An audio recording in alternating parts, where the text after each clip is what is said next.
We're gonna do a little tabletop DIY setup in my garage here, aiming to only use 2 lights, maybe 3. This right here is a daylight spool of 500T. We'll throw that in the SR2 and get going.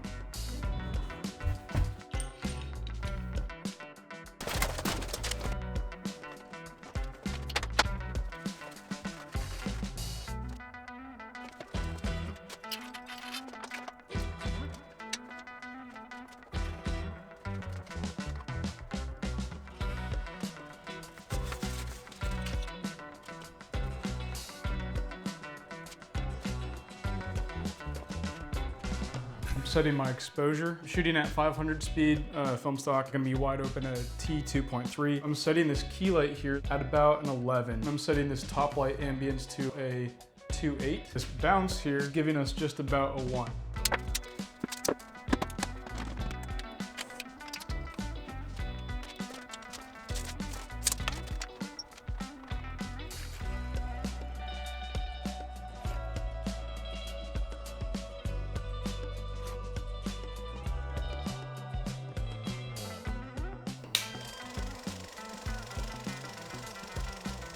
All right, let me show you what we got going on. A little bit of glimmer glass in my matte box. These 2 pieces of foam painted to brand's colors. Good easy way to try and recreate a seamless when you're not in a studio. Got this 300C with the Lico attachment and a 19-degree lens, F22C up top, and then this bounce that's giving a little bit of a kick. So here I've actually set my FX3's settings to match the exposure of my camera. So this is at 500 ISO and matching at a 2.3 stop.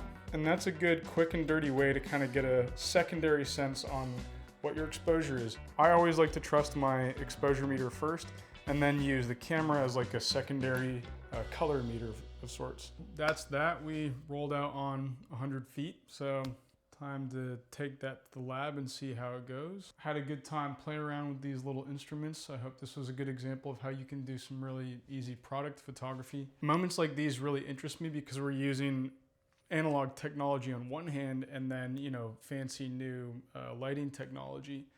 That's why I feel like these days it's, you know, never been a better time to shoot film. I think it's great to be able to have an old camera like that and then also be able to have these new lights that are, you know, full color and full wireless control. Definitely expands your possibilities when you're shooting stuff like this. So, all right, cheers, until next time.